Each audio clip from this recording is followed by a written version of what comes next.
All right. I'm Ben, this is Nas.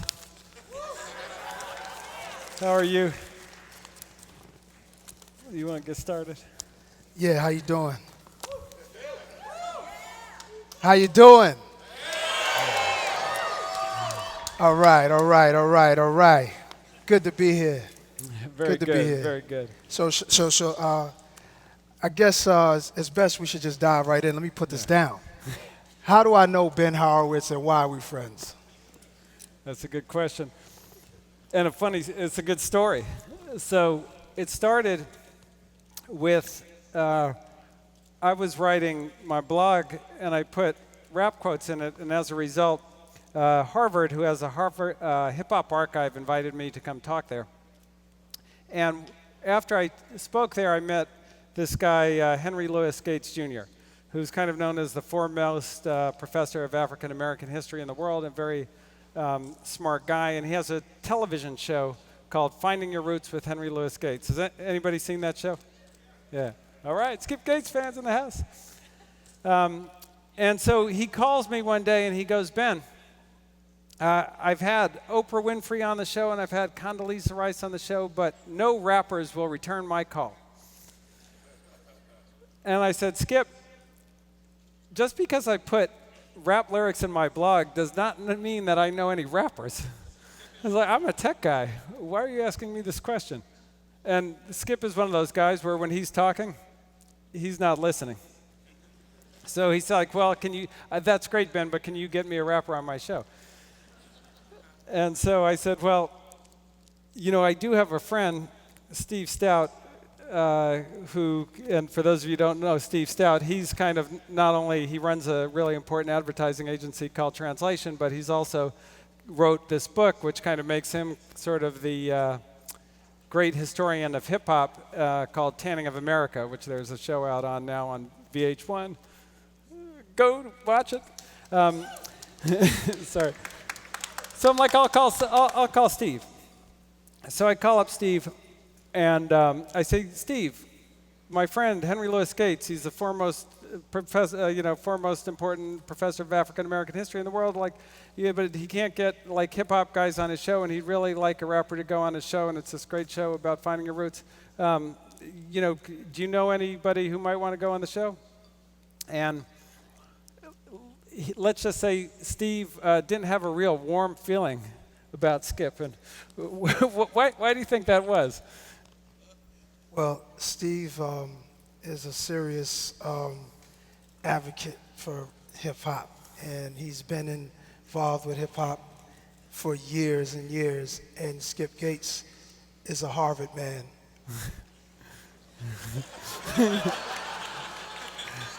Which is great. It is. So Steve and him naturally, they had to educate each other on, what they needed for the show. Yeah. And Steve tried. He didn't really get it. And he got it later. Yeah. And got me on the show. Yeah. Yeah, and so that was kind of how we met, and we actually had to have a summit between Steve and Skip, and that's how Nas and I originally met. And right. It's one of those things, and the great thing about him being an artist is I already knew him because I had listened to all his albums so many times, so we just immediately started talking, and that's how we got to know each other. Blood of a slave, heart of a king, Toussaint, the slave that became king, the struggle, chances are you're dead, calculus, not statistics, the big inspiration, Toussaint, the opening. How our friendship works. Oh, sorry. So I want to talk about Toussaint. Toussaint, if you don't know, is bad brother. Back in the days, he was a slave in Haiti, and he was a military person who helped free himself and also fight against the biggest powers in the world. And you gave me a book on him, and I was shocked at one that you gave me one of the best books I ever read on him, and also that you would even care a note about this guy who no one seems to talk about anywhere. Why him? What drew you to him?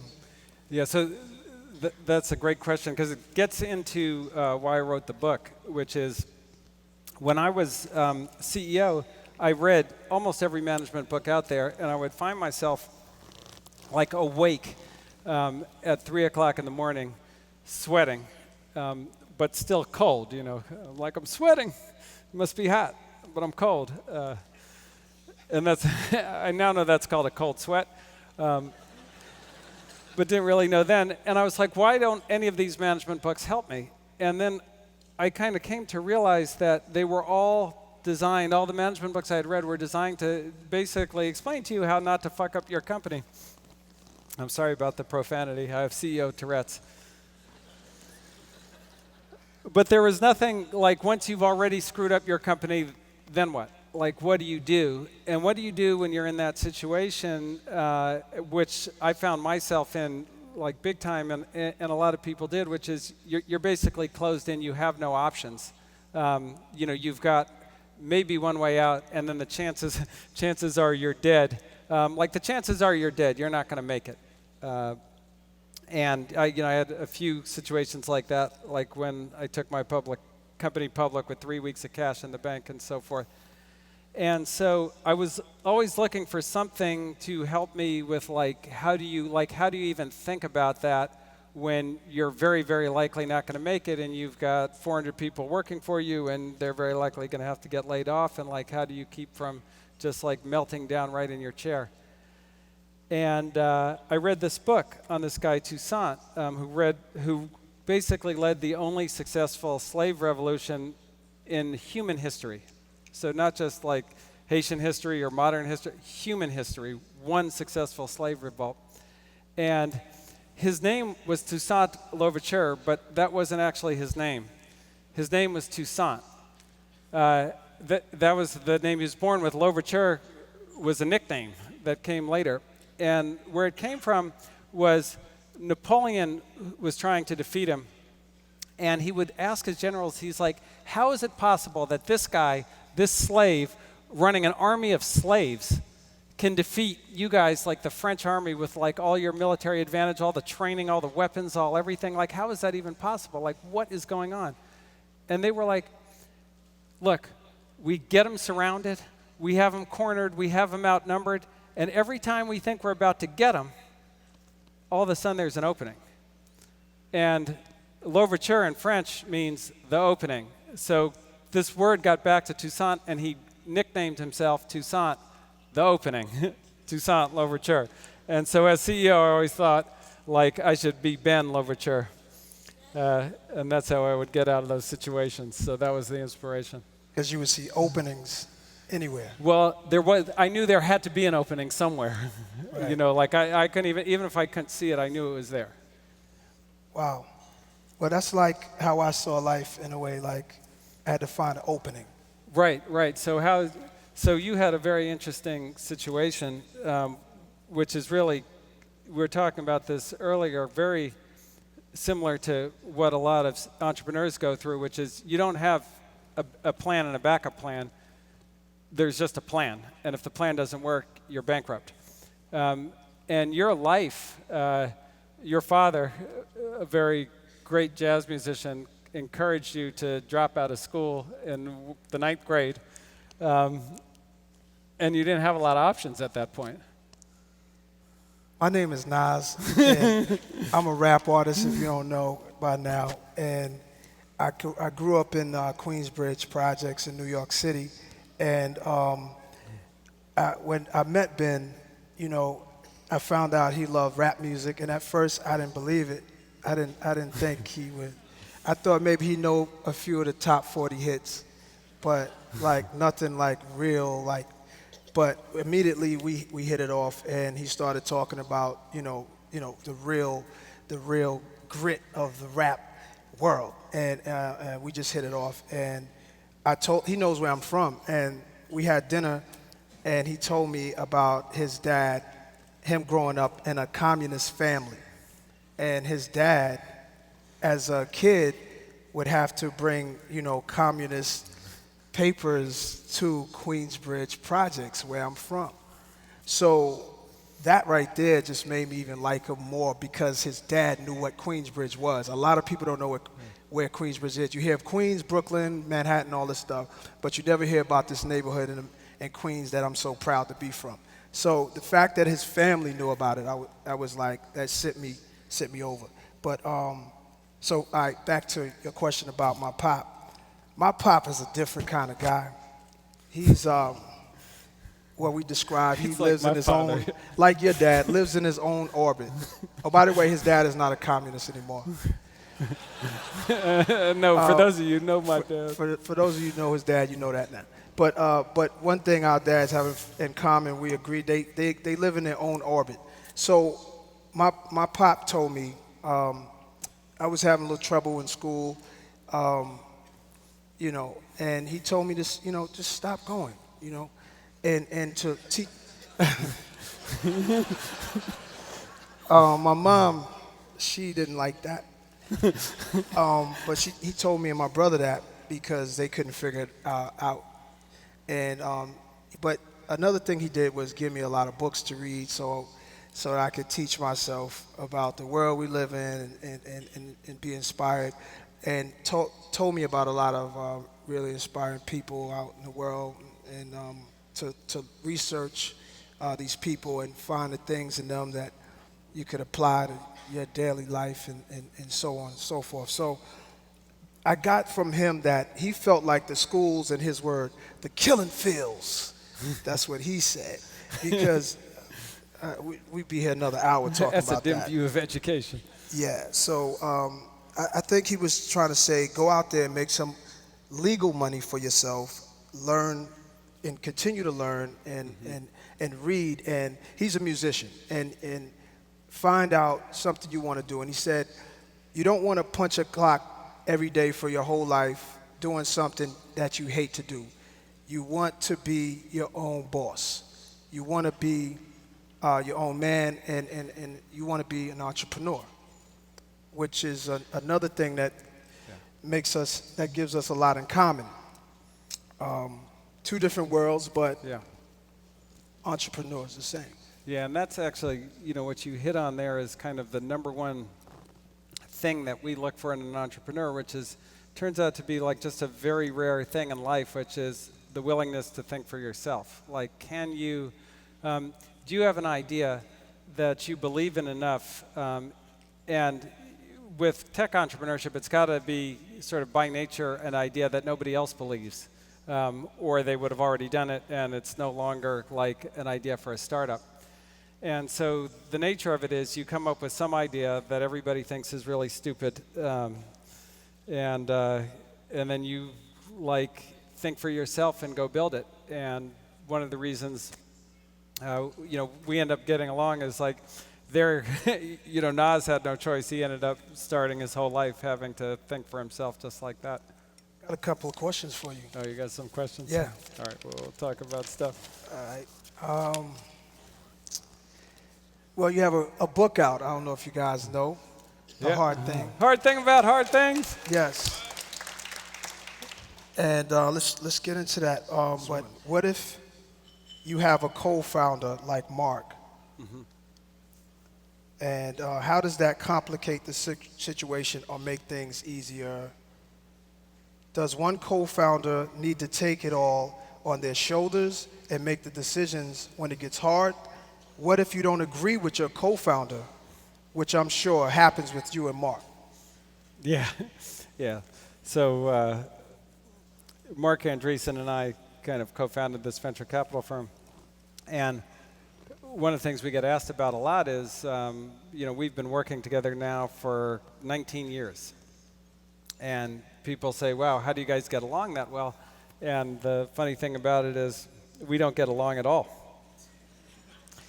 You know, like it's like literally every single day I come in and it's a constant fight with him, and he says things that like really upset me and make me feel some type of way. And you know, and the same way, you know, me to him. And it's kind of that ends up being, what I kind of feel like it is about in learning, is that if you have a co-founder, there's usually two kinds of relationships. One that are not productive. One is you get along so well that you don't challenge each other's thinking. You just kind of agree on all the same things.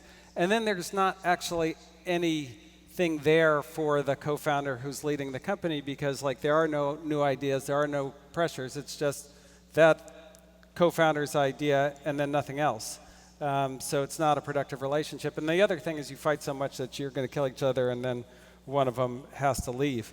And those are the two failure cases. The success case is that you're constantly challenging each other. Like all day, every day, it's a challenge, but you can at least get along well enough to kind of stay together in the relationship, and there's enough trust where, like, even though you don't like each other, you know that, like, they are on your team. So I always think of, like, Mark and myself as we're more like relatives than friends. I really don't necessarily want to see him at my house on the holidays. On the other hand, like if I need a favor from him, I don't even have to ask. Like if I need something from him, like that favor is there. Like there's no, Mark, can you do this for me, or something like that. Like it's automatic. And that's I think the productive relationship. That's great, because like where I'm from, a lot depends on friendships. Yeah. And it's hard to like figure out, who's really got your back. And, that decision could be life or death, where I'm from. And in your book, you talk about there are two different kinds of friends. I like that. I like how you break that down. Yeah. There's two different type of friends that you need. Yeah. And this is really true. So this is for an entrepreneur. One, it's a very lonely job in that you're out there, you put yourself out there, you say, hey, hello, I'm going to start a company. Isn't that a great idea? And everybody's like, oh yeah, Silicon Valley, start a company, you're going to be rich, Mark Zuckerberg, go for it. And then what kind of happens to you is you go, okay, I'm going to start a company, I got this idea, now I got to start hiring people. So I'm going to, everybody I know who I really respect, I'm going to try and get them to join my company. And then, everybody who like really trusts me and believes in me, I'm going to try and see if they'll give me some money for my company. And then I'm going to start building it.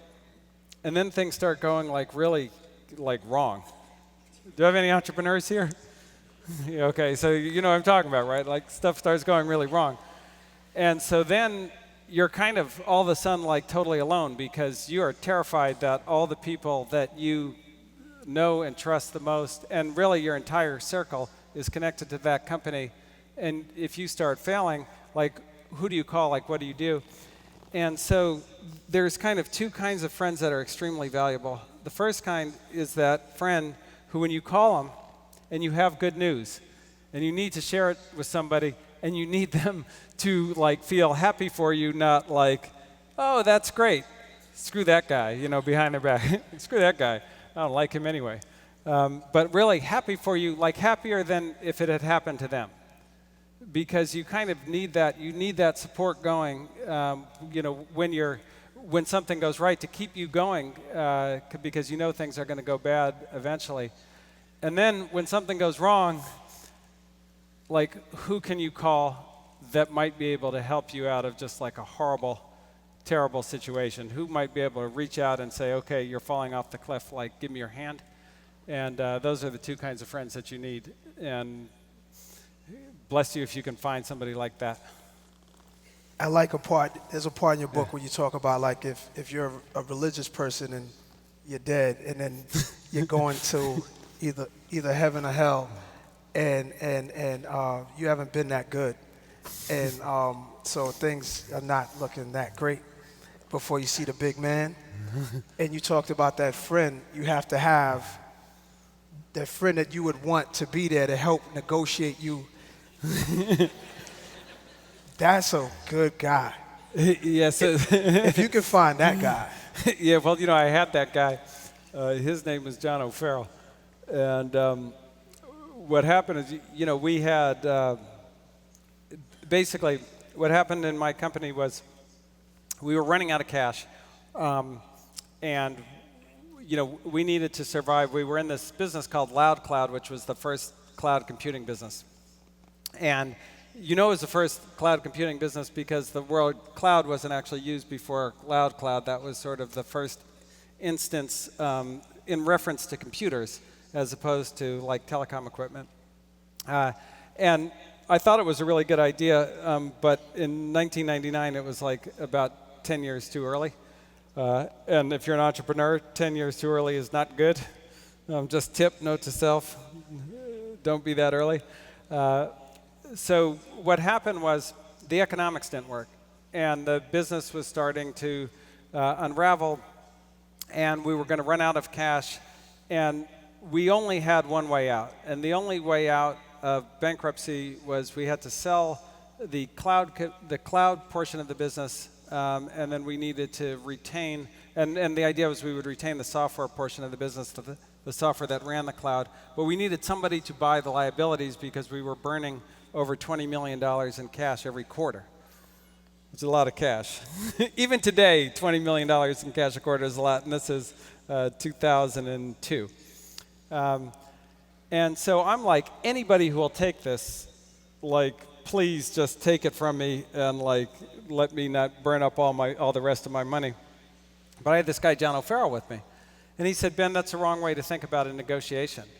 And I said, what do you mean? I said, if I can just get rid of the cash burn, I will be fine. Just if somebody would just take it from me, then I'm great. He's like, that's the wrong way to think about it. You're thinking about it from your perspective. You're thinking from your perspective, if somebody doesn't take this cloud burning, cash burning machine from you, you're going to go bankrupt. But you got to think about it from their perspective. Because nobody wants to buy something from a guy who's desperate. And I was like, okay. He said, so let's think about why somebody would want to buy us. They'd want to buy us because we're Loud Cloud.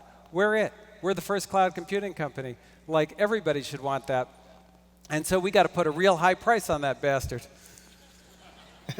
And so he was like, okay, here's what we're going to ask for. We're going to ask for the cloud computing business, first they have to take all the cash burn, then they have to pay us $65 million, and then they have to license Opsware, which is the software for our new company, from us for at least $20 million a year. And I was like, get the fuck out of here.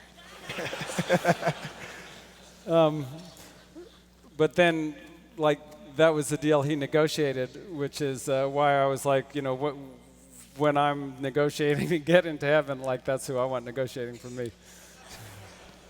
Me too. Man, it's so much advice in your book, and any advice book, there's a lot packed into it. One thing you say is that I liked is focus on the things you need to get right and stop worrying about all the things you did wrong or might do wrong. And I think you kind of explained that. And yeah. It's a lot of that in the book. Right. Well, that is probably the hardest, the hardest thing to get on is you're gonna, the median on the entrepreneur curve, for being an entrepreneur and a good one, people look at it and they go, oh, Drew Houston at Dropbox and Mark Zuckerberg look like they're doing so well, they don't do anything wrong. But if you talk to those guys, or if you've lived through it, the mean on the curve is it's not like you're in school and it's 75, it's 18. And so every CEO is at best a D student. And if you can get a D minus, you're kicking ass. So you can't worry about the mistakes that you make because you're going to make a lot of them. You've got to just think about your next move, which is a lot about how we see eye to eye on things, because you couldn't really think about, okay, what if this, what if I write a bad song? What if, that bad verse is going to take me down as an artist? Because if you do that, you're not going to survive. And that's the same way it is in the company. You've got to think about what the next move is. Is there a move? Is there an opening? Is there some way that I can save this company? Is there some way that we can get to the next square, but not, not what you did wrong? Even though you're going to feel real bad about it. Actually, let's I got a question for you. So one of the things that really influenced my writing a lot was listening to your music, and it's the number one piece of feedback that I've gotten on the book of why people like it is something that I took for you, which is, for those of you who don't listen to hip hop, it's not known for its like humility, and it's not necessarily known for kind of people telling the truth about things that are bad. Like if something like phenomenal happens, like you buy a Bugatti, that'll definitely show up in the song. But things that have gone like horribly wrong for you, like that's not generally the main topic. But Nas has always kind of stood out as an artist who's like exceedingly honest. And I'm gonna, because I'm sitting here with him and I don't want to get his rhyme right, I'm gonna read you one that like, when I first heard it, I almost fell out of my chair. He said, her mother cried when she answered. She said she didn't know what got inside this child's mind. She planted a box of condoms on her dresser, then she Instagrammed it. At this point, I realized I ain't the strictest parent. Now, how many people are parents? And how many of you would say that? So how did you get to the point where you had the courage to like reveal that much of yourself in a song, and open yourself to such a big connection to the people who are listening who might be going through the same type of stuff? Honesty is the key. I always knew that, like, in anything you do. So as a writer, I noticed as a serious fan of rap, a lot of rap told stories about life, but none of the artists really got that personal about their own lives. So when it came time to me, it was finally my time to be an artist in the music business. I said, I'm going to tell the truth. And some of the artists before me, when I saw that like careers start to decline, I feel like it was because they were still being superstars when their time was passing by. So I wanted to be different. Excuse me. I wanted to tell the truth, what was going on backstage, what was going on at home, and with my daughter. He's talking about a song called Daughters, where I talk about my daughter. And it wasn't easy, but it was better. It was therapeutic. So in a lot of ways, it's therapeutic. It's therapeutic for me. It's an amazing thing, and I want to just say thank you both as a listener and as a writer for like your honesty. It completely changed my life and how I work. Well, you changed my life too, man. Like we have so many conversations about life, and it's been at your home, beautiful family, and a beautiful group of people that I've been meeting with you, and it's opened my head up to a lot of different things, investing and things like that. And I see in that world of Silicon Valley, and there's something missing that should be there in any world, and that's like that feel for the people. And a lot of it is so robotic, and I feel like a person like me kind of can bring some coolness to it. And No doubt. So thank you for your book, because your book shows somebody like myself who's not have really been in that world for very long. Like, it gives me an understanding about what it's all about, and you're very honest in the book. Like, as I'm reading the book, I'm like having heart palpitations because like he talks about throwing 20 million and stuff like it's $20. Like 20 million is, I mean, like you talk about making major decisions where hundreds of people's lives are involved, your employees, firing people that you got love for. Yeah. Like, that's got to be hard. Yeah, that's one of the worst things. I would say one of the worst things that I went through as CEO. We had 3 layoffs. So we laid off people. We had 600 people, and I think we laid off 75 from that. It went to 525, and then we laid off another 100 after that. And then when we sold part of the company, I sold 140 employees, and then we also laid off another 150 there. So like it was like an amazing amount of layoffs. And the thing about that that I remember was, I had these conversations with my friend Bill Campbell at the time, who was kind of helping me through kind of the process of like, how do you deal with something like that? And the thing that he said to me was, look, on a layoff, people are going to remember that. That's a very important day. And a lot of times people go, okay, like we failed, like let's just get it over with, like let's get it out of the way, send those guys home, and like, I don't want to deal with it. And there was even at that time, which was, after the dot-com crash, there was a lot of layoffs in Silicon Valley.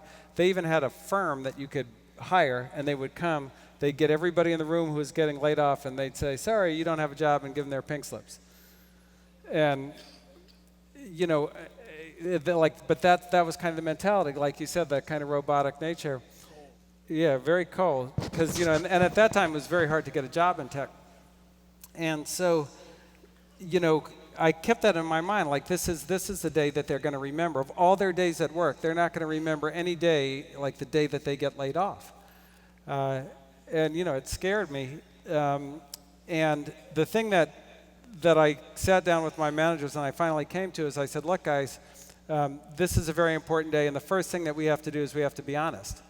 These guys are not getting fired because they didn't do a good job. They're getting fired because we didn't do a good job.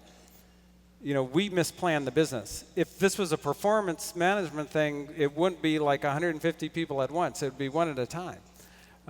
And so even if like you think some of these people didn't perform or whatever, like this was our fault. And so the first thing is we got to sit them down, and everybody has to talk to their own employees. There's no HR coming in. There's no other managers coming in. If you hired them, if they were working for you, you've got to sit down with them, and that includes me, and we're going to talk to them, and we're going to explain to them that we screwed up, and this is what happened, and we'll try to help with it, as best we can. But like they're going to lose their job. Like we can't stop that. And then I said the second thing is, and this is what I learned from Bill, it's like we're not going to hide under our desk. Because when they get that notice, we're not going to leave and then walk away and then close the door and then they're not going to see us, because then they're going to wonder like what happened to that relationship that they invested into. This is a time we're going to go and we're going to help them box their stuff out of their desk, and we're going to carry it out to the car, and we're going to let them know that we appreciate their time with us, and we're going to try and go forward. And the thing about that is, I get now today a lot of people, actually a woman who works for me who runs all the talent, who you met probably, Shannon, she came up to me after I wrote the part on layoffs, and she said, Ben, you laid me off. And I was like, how the fuck did I lay you off? You're like my favorite employee I've ever had. And she said, well, I was a recruiting coordinator at the time. I was low in the organization, and I got laid off in the first layoff. So I was like, well, why would you ever work for me again? Like, how did you come back? And she said, it was the way that the company did it. It was the way that you did it. I knew that, like, although you were taking my job, like, it hurt you to do it. And so that, if you're running a company, it's just so important that not only the people who go feel that, but the people who stay in the company who were friends with those people, who saw how you treated them, like, feel that. And I'll tell you, after we sold Opsware, for all the money to HP and so forth, I got a call from a really great venture capitalist by the name of Doug Leone, who works at a place called Sequoia Capital. It was a very top-end firm. And he called me up and he said, I want you to come in. I want you to explain to me how you did it. And I said, did what? He said, like, we've never had a company here that had like 3 layoffs like that and then had a $1.6 billion outcome. Like, how did you do it? Why didn't everybody just quit? And I said, well, like, all I can tell you is, like, the people after the layoffs still wanted to make the company work. And I said that was the only thing. And I said, you got to talk to the people in the company because they did it. But, that was the importance of that. Wow. Many people get discouraged because they think they don't have it. They think Zuckerberg has it, and they don't. But in the book, you point out that no CEO knows what the hell they're doing when they start out, and that they develop it over time. Can you speak a little about that? Yeah, so this was the thing that messed me up when I was CEO. So I was CEO, and I'm out there, and I'm doing my job, and I'm like, I have things going wrong. I got, all kinds of things breaking, ran into layoffs, and I would talk to other CEOs. Do I have it? Yeah. Hold on. Does Nas have it?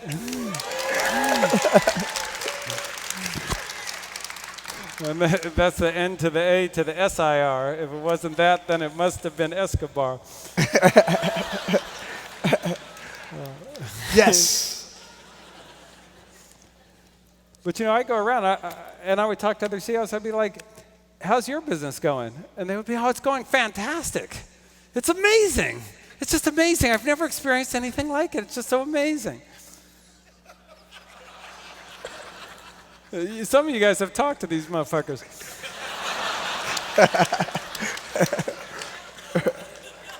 And so I was like, I must be the worst CEO in the fucking world because my business is like all messed up. Like I have all kinds of bullshit every day. Like, and it wasn't actually, it really wasn't until I got to my new job, which is helping CEOs, that I realized like nobody's any good at it. Like nobody knows how to be a CEO. Like it's not something you're born knowing how to do. It's an incredibly like unnatural type of motion to be the CEO. Like I would never, like we're friends. There's no way I would ever sit you down and go, Nas, I like what you said to me yesterday, but I don't like how you opened it. You could have come a stronger opening. You could have got my attention better, and then you need to go back and work on that harder. Like I wouldn't have any friends if I talked to him like that. Like it's a crazy thing. So nobody is like naturally that way. Anthropologically, you would have been killed by the tribe, fed to a lion or some shit. But as CEO, like that's the job. You're constantly like pointing out what's wrong with everybody and telling them to get their stuff together and working on that kind of thing. And so it's something that you have to learn. And it's something that everybody learns. And every CEO I've spoken to, and I don't care if you've been like general manager of this division or done this, it's not CEO. And so CEO is what you learn it on the job. And the difference between this on-the-job learning and other on-the-job learning is that you're fucking CEO and people expect you to know how to do your job. You're the chief executive officer. And like that's just like a really weird position to be in, and it freaks you out at times. But if you're in that position, I can tell you, everybody feels like that as they're learning it. And I've worked with Mark Zuckerberg. I've spent time with Larry Page on it, and like these are the best guys that we have in Silicon Valley. And they went through it badly. They didn't know what they were doing, and they screwed up all kinds of things in their companies. And they were completely ashamed of it. But it's one of these things where over time, eventually, you learn how to do it. So if you lose confidence because you don't feel like nobody's got it. Nobody's born with it. Nobody's a natural CEO. That's a learned skill. So WhatsApp. WhatsApp, baby. WhatsApp was just acquired by Facebook for a lot of money. Yeah. A lot of money. That's the big dream for most startups. And aside from going public, but this acquisition doesn't mean that elements of the struggle will be completely evaporated. For the co-founders, John and Brian, what do you think will be the biggest challenges that they'll need to address with their team now that they balling? And as they start the next chapter of the company's history. Yeah, well, the problems do get smaller when you have that much money in your pocket. I'm not going to lie to you. I mean, there are things. Actually, one of the, and this gets to like one of the big challenges there one of the biggest problems that I ever had as a hiring manager was hiring really smart people who are already rich. And the reason is rich people who are really smart are really, really, really good when things are going really, really, really well. And then when things start going really badly, they start asking themselves questions like, why am I doing this? I'm rich. You know? And then one day they call in rich.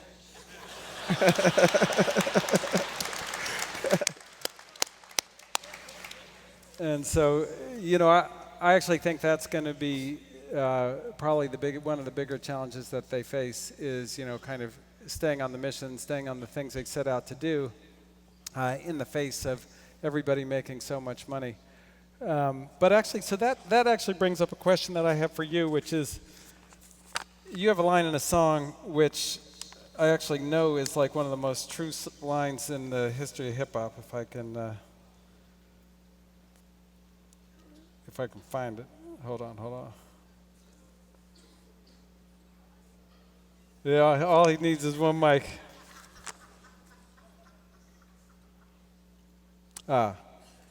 Never asked to be top of rap's elite, just a ghetto child trying to learn the traps of the streets.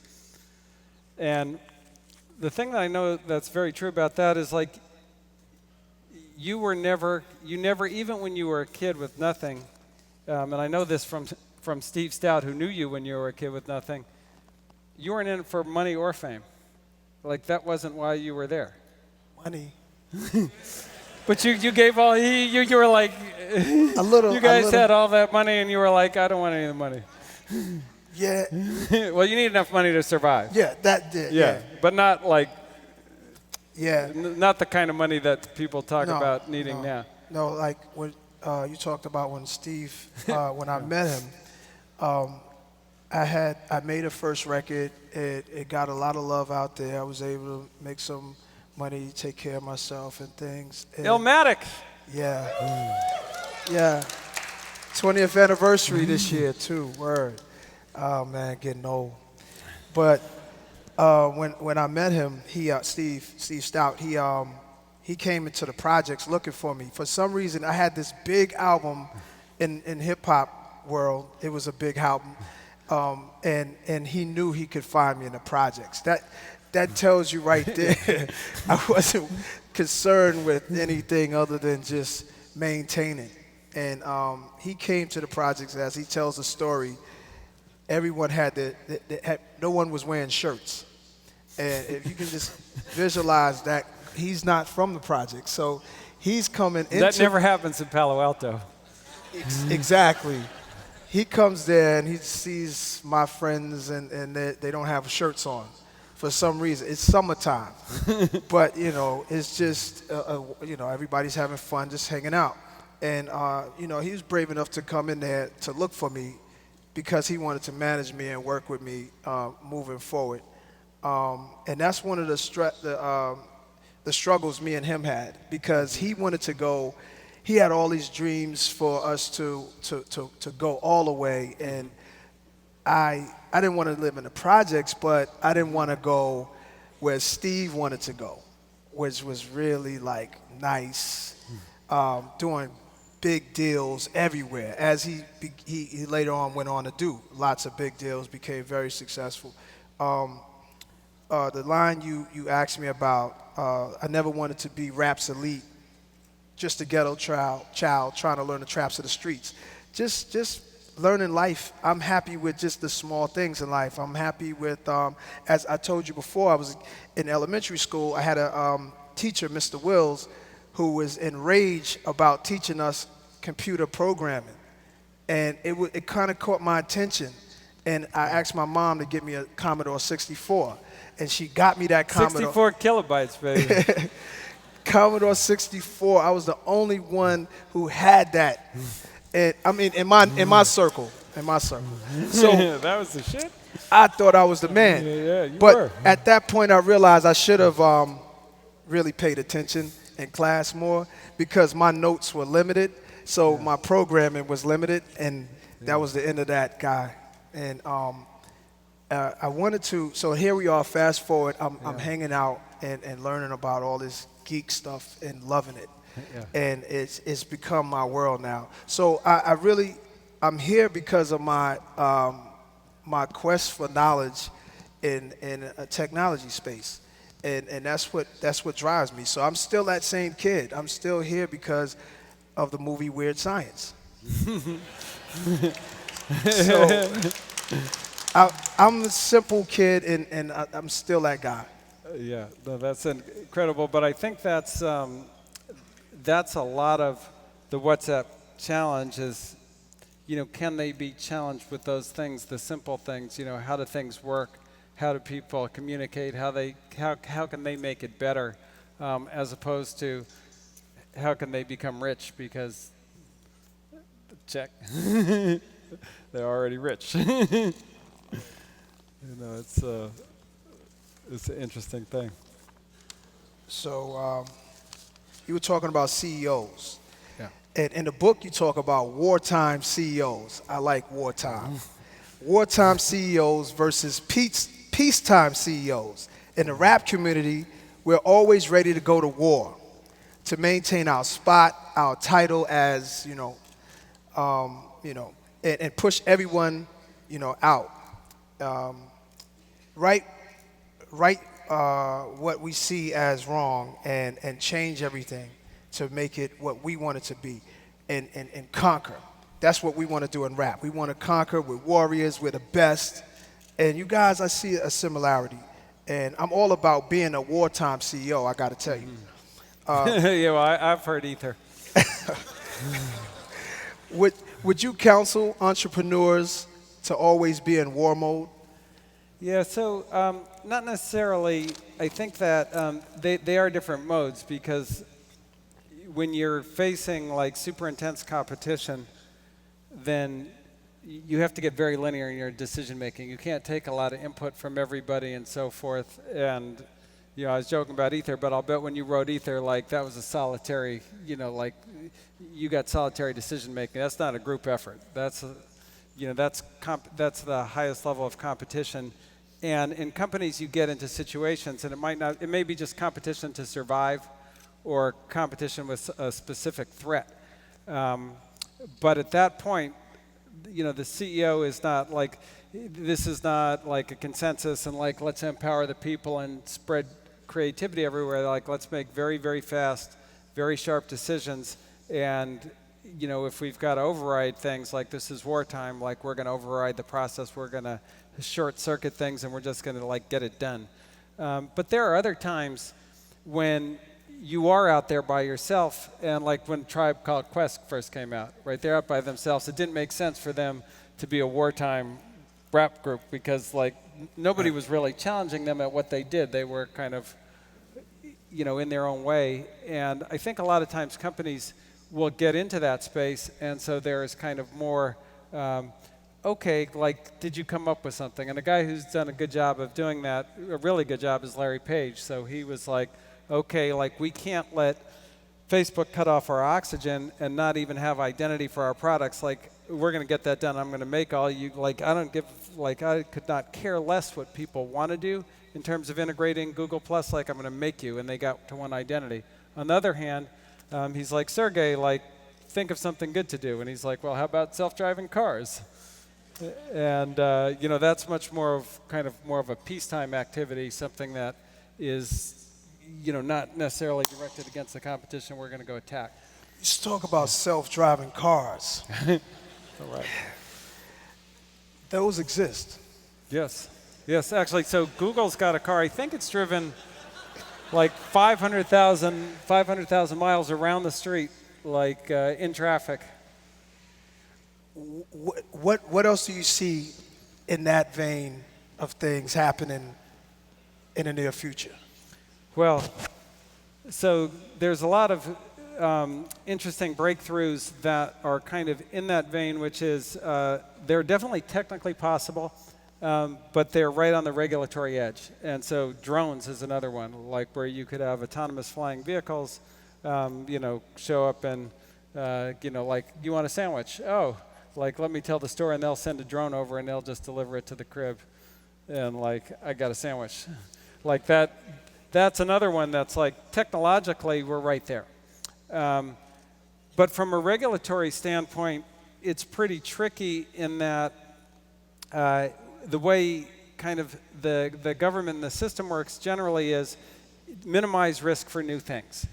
So for example, if there's a software bug in the self-driving car, which is very possible, it's software, and it like runs somebody over, which could definitely happen. Yes, if somebody likes people getting run over. But that's going to be like a giant that's, you know, in kind of the way we think about regulating things, that's a giant liability, and that could, you know, be such a big liability that you couldn't even attempt to do it as a company, or they may just make it illegal, if it's possible at all. Now, it's tricky because it doesn't take into account that humans get behind the wheel, like drink, text, and do all kinds of other things and run people over all the time. In fact, it's like one of the leading causes of death. And so, like, at some point, it's pretty clear, we're probably already at the point where self-driving cars would be safer than human-driven cars. Wow. But for the culture to like get that and be okay with it, that's a bigger step. And so that's kind of, you know, where that class of thing is in terms of like technologically we can do it. We can do like self-driving cars work and drones work, and they're definitely not perfect and will get better, but they're definitely illegal at that level. That's crazy. Yeah. So people have to get prepared for what's to come. Bitcoin. That's something that my business partner, Anthony Sxsw, called me about. And he's like, yo, we got to get on this Bitcoin. This is the future. Yeah, virtual currency, man. This is what's good. And I'm like, did we call Ben? Yeah. Let's see what he thinks about it. And we gave you a call, and you told us to get over there. Yeah. So to fly I was over. high on that. We'll still TBD whether that was good advice or bad advice, but I think it was good advice. So here's, you know, the thing about Bitcoin that's such a breakthrough is it's the first time ever, and this was something that we've been working on in computer science for almost 30 years, that you can transfer, not copy, a piece of digital property from one person to another. And, you know, a lot of people take that for granted, and they're just like, oh, yeah, it's some, like, tech stuff, but, like, they don't understand the other things. But, like, that, being able to transfer something from one person to another is really profound. And let me kind of, I'll just briefly explain why. So, you know, normally to do that, you would need a third party who controls the ledger, like Visa, who keeps track of, like, who gave money to whom and all that kind of thing. But with Bitcoin, like there need be no central financial network. It's a distributed network that is owned by nobody, and so everybody can participate in the benefits. So it makes sense for every single developer who wants to do anything in financial services or anything in like new stock market trading or whatever to be on that network. And you know, for us, it's really reminiscent of where Mark and I got our start, which is on kind of the predecessor to Bitcoin, which is the internet. Because when the internet came out, like it had all kinds of problems, and there was no security, and it was incredibly hard to use. And to get an address, you had to call a guy and say, hey, could you like email me an address? And he would say, okay, and then open up this file called Etsy host and put it in there, and like, you know, all these kinds of things. And people were like, oh, that'll never be mainstream. AT&T's got these beautiful networks, and they work so perfectly. But the thing about the internet that was different than AT&T is nobody owned it. It was a network that everybody could use that nobody owned, and that you could move information around on. And like it was amazing. And so like everybody kept working on it, and eventually it got better than all the other networks combined. And Bitcoin is very much like that in that, you know, it's the internet of money. It's a network for transferring around digital property, money, stocks, property, you know, car keys when you have them digital. And so it's such a big idea that as a venture capitalist like you are, like you can't afford not to go after ideas that big, because if they work, forget about it. Right. Yeah. So why don't we take, we got a question. What are the values that you believe in and live by as a foundation to grapple with the hard things? That's a good question. So I think the big principle is don't quit. If I give you like one principle that beats them all is don't quit. And a lot of, it sounds very simple, but if you talk to the very, very best entrepreneurs in the world and the very best CEOs who have kind of been through it and gone to the other end, and you say, like, what was the key to your success? What did you do? What was the insight you had, and so forth? What they say unbelievably consistently is, I didn't quit. I didn't give up. I stayed in the game long enough till I finally got it right. And particularly in technology, what happens is you go into a market, you know something about it, but you don't know everything about it. And then you spend 5 years in it, and then you know a lot about it. And if you can stay at it and not quit and not sell out and not give up, then your advantage gets bigger and bigger and bigger because you knew it a little better than in the rest of the world, and now you know it way better than the rest of the world. So if there's kind of one thing, one thing that I'd leave you with as a principle, it's, if you're going to be an entrepreneur, get in your mind, there's no quitting. Oh, here we go. Another one. Hey, at Ben Horowitz, what would at Nas play in the new startup? What role would at Nas play in the new startup you were building? CEO, CMO, intern? Come on, how could Nas do this? Nas. I'll be an intern. Yeah. So actually, one of the things that we were taught, so there's a couple of things that that Nas does that are super, super important in a startup. One is he's got an incredible eye for talent, and I think the reason is he gets to know people, and a lot of people, they go, well, everybody thinks they have an eye for talent, but most people don't. And the reason most people don't is they try and figure out where the talent is in 30 seconds. But that's not necessarily where the magic is in a person, and that's not where the real greatness is going to be found in the first 30 seconds of the conversation.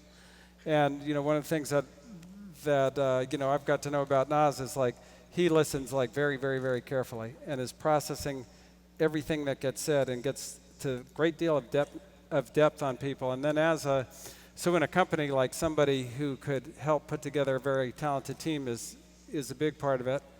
And the other thing that is the most underrated skill in a company, and there's a lot of highly rated skills, can you build a great product and this and that and the other, but the most underrated skill and so important is the ability to tell a story. And the reason the ability to tell a story is so important is because the story and the strategy and the company are the same thing.